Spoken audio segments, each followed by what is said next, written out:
Where is human, there is education. Education is a life mental process. Our ancestors gave importance to education in every period. In this museum, we will try to show the changes of education and schools throughout history. So let's go and see, friends. Hadi bakalım.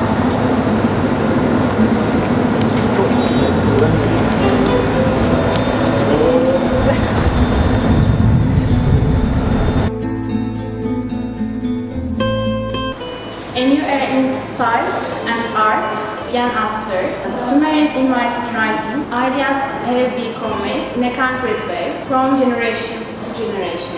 The concept of school has been included in human life. With the invention of writing, the concept of teaching and learning has come to life and first schools have emerged. According to information obtained from excavations, the concept of school is, in Sumerians, started before the year 2000 BC. In these excavations, thousands of clay tablets were found, which included exercises aiding, teaching writing and writing. Among these tablets, the writings of the teachers about the education system of the period were also found. The period of the Asian Moon State is the time period in which the first prominent practices in the history of Turkish education are observed. Especially in the time of Metehan, it is known that there is an effective and disciplined education life which aims a strong army and strong society. Community education to create idealized, courageous and solidarity society, military training to keep the Turkish army ready for battle. Processing of animal products, carpet weaving, mineral processing, vocational training to teach the bow and arrow needed by the army. Religious education was provided to strengthen the existence of government. In the Göktürks, education was similar to Hun's system. It was given by two. The difference of the Göktürks from the Huns was that they had written an alphabet with 38 letters. An advanced and active economic life is a proof that life is transferred through education and that writing is used as an educational tool, or there is a writing education in the Göktürks. Uyghurs who live a nomadic lifestyle for settled down when they accepted monotheism religion. Of course, settling down meant education offered to those who settled down. A school that was open today here and somewhere else, the next visit could not be considered. Uyghurs had an advantage over the Göktürk, and it was that they could use printing press. They were all reading by copying the books by printing. The education in Uyghurs supported by the printing press that other Turkish states did not have was also provided by the clans. They opened the quarters of the worship as libraries and contributed to the education of the society altogether. Seljuk statesmen gave importance to education and development of science. In the history of Seljuk education and application for the education of princes like Atabeylik and non-formal education institutions such as Ahi. The Ahi Brotherhood was founded by Ahi Evran with a recommendation of Hacı Bektaşvili. Ahi Evran earned his livelihood from leathercrafting, and he was so successful that he was known as the genius of all leather craftsmen. He founded the first Ahi Brotherhood with the consciousness that is an important humanistic responsibility to convey and share experiences and principles. In this way, he systemized high-quality vocational training to raise stars in different vocational fields. Ahi Brotherhood was based on trust and honesty. entrance schools whose aim was to educate talented children from the Christian society as a good and reliable statesman and soldier. Had three types of education. Learning the work of the palace, learning Islamic and positive sides, training in the physical education and arts. In addition, there were schools where princes were educated and talented boys had music education. In the Ottoman Empire, there were institutions that allowed public education outside schools.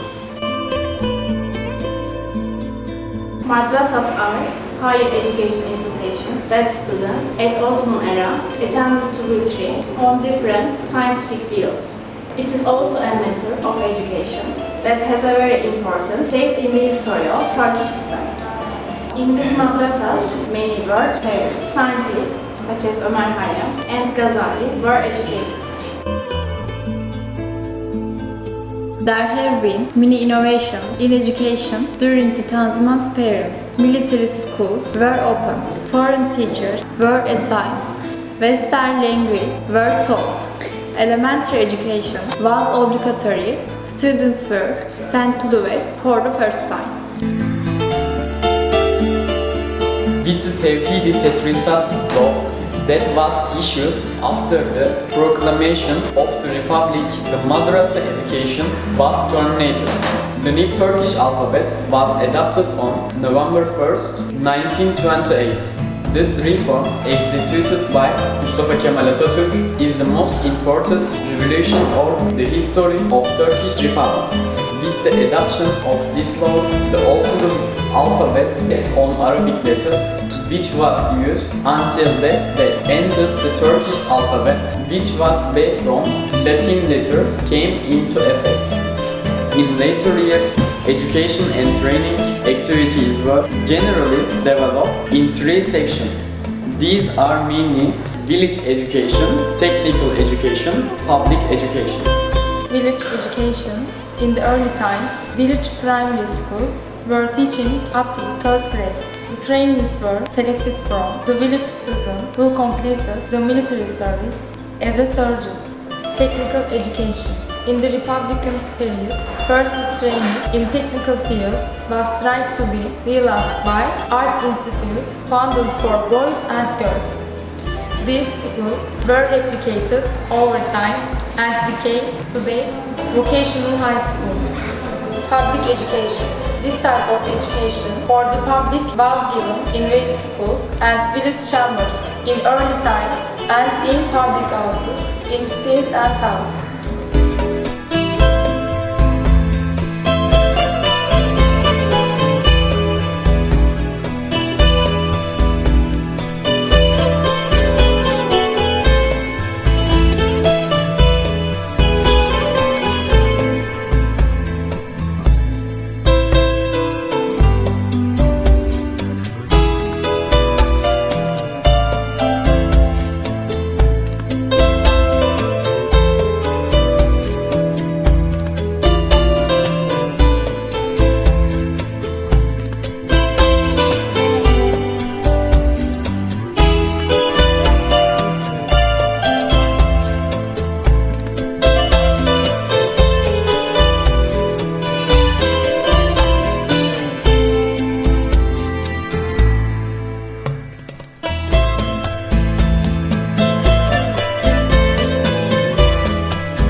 In this part of the museum, we are going to meet the most important people in the education field in the Turkish history.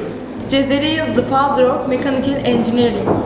Farabi is known as the Hoca too after Aristotle. This is Ulubey. His name was given to a crater on the moon by International Astronomy Association. This is Ali Kuşçu. He is the first scientist who calculated the distance between the world and the moon. Biruni is famous for his studies in math, geography, history, nature, science and astronomy. This is Piri Reis. He is known with the Orders map after the discovery of America.